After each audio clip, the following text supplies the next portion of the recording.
Hello, traders. It's 8:03 a.m. Chicago time on Tuesday, the 29th of October, 2019. This is episode number 1627. Derivatives trading involves substantial risk of loss and is not suitable for all investors. Past performance is not necessarily indicative of future results. This morning, the overall picture is that of whoa, what is going on here? That is of a market that's somewhat pulling back. The S&P, the Dow, the Russell are lower, but not by much. There's not much here to really discuss. The Nasdaq's still higher. Recall that Google reported yesterday after the close. The market took it down. Um, I think the release was in line, but the future forecasts are weaker. So that's where we stand. Um, Crude oil is lagging down $1, trading at 54.80 or down 1.81%. Crude did look toppy to me yesterday, and it looked like it was starting to head back and test through the rally areas that were left behind last Wednesday. So that's where we stand. I think overall we do have a mixed market. There is a slight a push towards risk off, towards safety, but I'd call it mixed to negative today coming into the session. In terms of what's on the calendar for today, really, we don't have any high-tiered releases. We've got pending home sales a half hour after the open in the U.S. We got consumer confidence as well, expecting 128, and then API crude oil stock change at 4:30 after the close, 15 minutes after the futures close, and then a bunch of numbers from Australia as well as Japan. Tomorrow, though, we do expect some high tier releases. GDP out of France, business confidence out of the Eurozone, GDP out of the US, the inflation rate out of Germany, and of course the FOMC meeting and decision at 2 p.m. Eastern, plus GFK consumer confidence from the UK in the evening at about 8 p.m. Eastern, and NBS manufacturing PMI out of China at 9 p.m. Eastern. So tomorrow's got it's got a bit of a loaded deck in terms of um, what's been scheduled. This morning, the key thing that we saw is at 7:06 Central, 8:06 Eastern, President Trump tweeted, didn't tweet. President Trump is apparently to meet China President Xi at upcoming APEC summit in Chile on November 17th to sign interim trade deal. We saw a little bloop blop in the S&Ps. The market pushed down to collide with 3030, and then we have basically a tiny little V bottom rally on that release. GM announced, and a bunch of others, Mastercard and Merck and so on. It is earnings season. That's the big theme. Earnings season, Brexit, and this trade situation. News about Brexit is that the UK is likely to hold the general elections in December, so that the people can decide what they want to do next. The deadline of October 31st for Brexit is going to be extended, and so there's no deal there. So that's where we are. Let's take a look at what we expected. But first, I want to take a moment to remind everyone that today at 4:30, I will be talking. I will be speaking on Futures IO. This is more of an update. It shouldn't be a long webinar. an update on what we've learned from the micro indices, just a quick review of what they are, and then looking at how they've performed and why you should trade them instead of the minis, and so on and so forth. So the actually in the chat box on YouTube, I posted the link to register. Please take the time to register, even if you will not attend, register so that you can be notified of the recording. So that's that. Let's take a look at the review segment. The review yesterday, the main expectation is I was looking for a market to pop higher on the open, take out the overnight high, which was at 30, 35-ish, 34-ish yesterday. Um, and then look for to pull back into the range. I was actually expecting it to extend the IB down, um, and then go sideways and finish sideways. Basically, finish where it opened. As you can see, that's represented by this green arrow right here. Push up above the high, take out the high, pull back into the range, finish sideways. This is basically a gap imbalance situation. Very, very common in new all-time highs.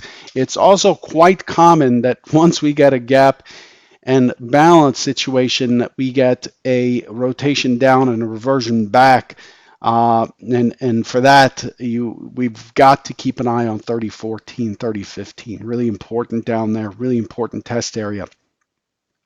So that's where we stand. Um, that's where we stand as of right now.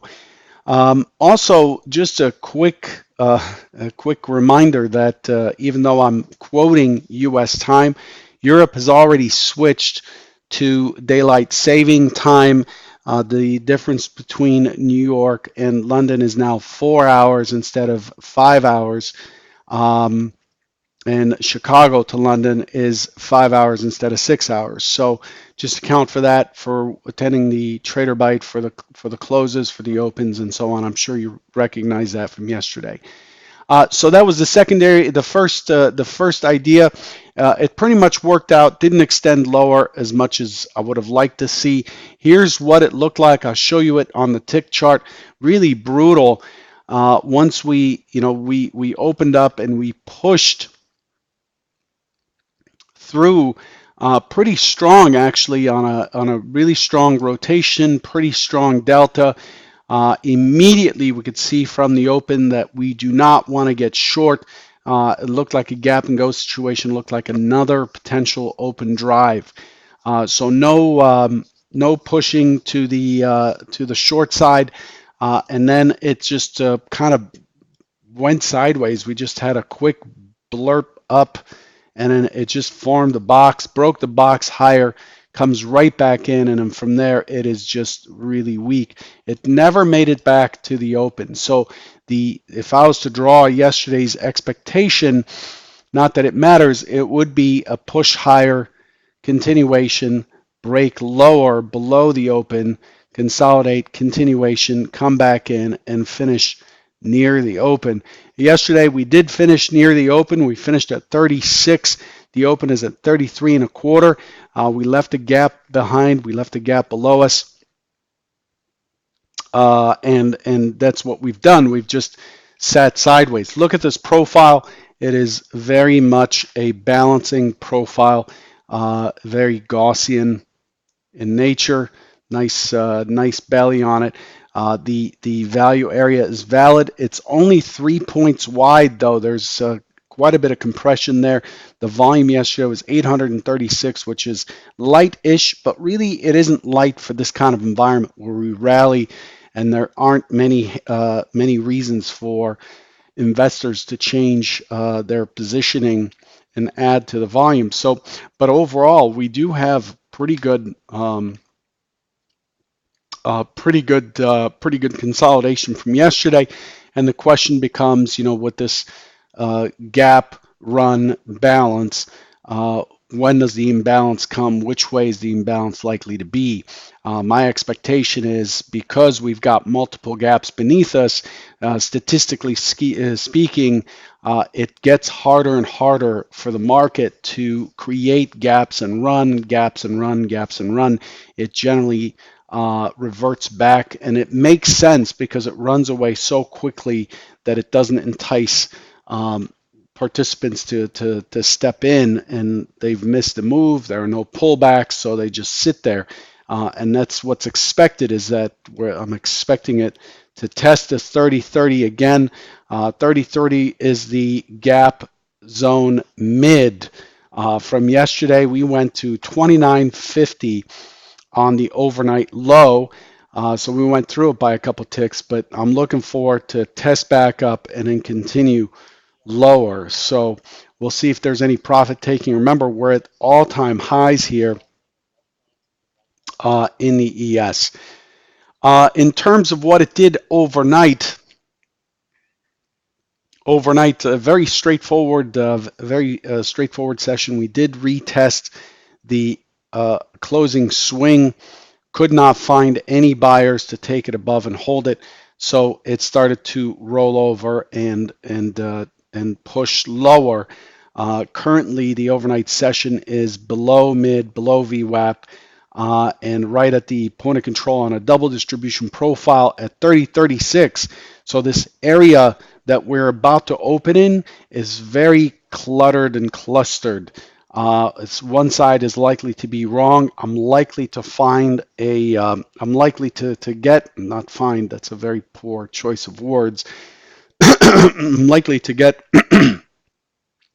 a trigger early on based on how this thing is wound up. So that's what I'm looking at for the overnight session. The volume is okay at 142,000. It's been more 180, 190,000 lately, but we expect volumes to fall off as the market goes into rally mode and the VIX collapses. Those all kind of work hand in hand. Let's take a look at the order flow. This is the news here from POTUS on a deal being signed. Market was dropping and then immediately popped back up. A nice little collision here against the liquidity that's been sitting there at 30.30. Liquidity's back in there, and I expect that to trade out. This looks to me like somebody really wants those. Probably, who knows? I'd speculate it's some sort of a hedge or something that's being worked, but the size is back in. What about the areas before? Let's clean this up. We had another collision right here. I'm watching this area. Remember, this is the cluster of, let's look at it. It's value low from yesterday. It's the close of yesterday. It is the overnight low volume node on a double distribution. It is the overnight mid and the overnight VWAP, all between 30.35 and a half or so to 30.38 or 30.36, and we have a collision in this area. So I'm expecting a lot of activity.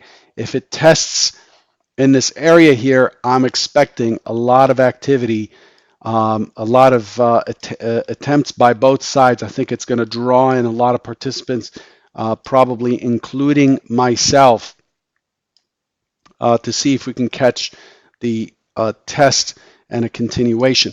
Now, I don't believe in this mass psychology thing. Well, I do, but not in the way people talk about it. Now, I have to throw this in there and say that this looks too obvious, right? This is kind of a too obvious a point in that 35, 36 area, but the risk is so well defined. This trade is wrong above 38 and a half, 39. It is just wrong, and so the risk is very well defined, and the potential to the downside is to 30.31 and a quarter, the prior all-time high, and then 30.30 below that. So the risk reward is there. All the pieces are there, so I'll see how it's treated on the open and look to participate in that area. If it does squeeze through, then I'll look to see how it responds on a pullback. It's just uh, classic trading cues, really. Anyway, for those of you who just came in, remember there's a webinar today at 4:30 Eastern. 4:30 Eastern. That's what 8:30 London time. And the link is in the chat, in the YouTube chat, if you're just joining us. Let's take a look at the current and what we're expecting for today. Okay, for today, for today, I'm looking for a responsive buying. I'm looking for it to open responsive buying, push into this 35-36 area, consolidate in here, potentially attempt to push through, and then find sellers to impulse down and then start moving to 30-30. This is the gap zone mid, the overnight low, so that takes care of the overnight stat. And then just consolidate for the rest of the session on a downward drift. So I expect a little bit of support in this 30-30 area, but beyond there, it is likely to go to 26 even or so.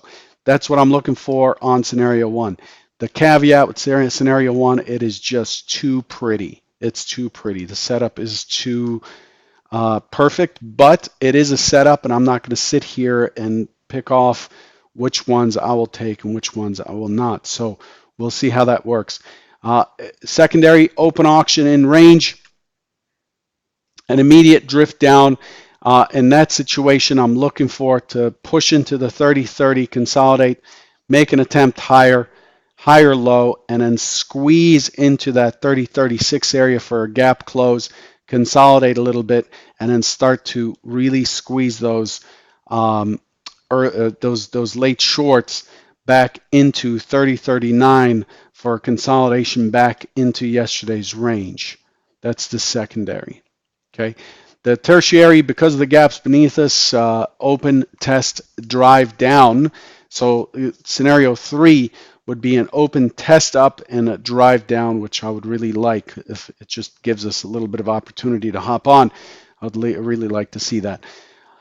Anyway, that's all I've got for you. Again, webinar today about the micros, just an update. Shouldn't be a long one. And we'll see how today plays out. Good luck, and I'll catch you tomorrow morning. Take care.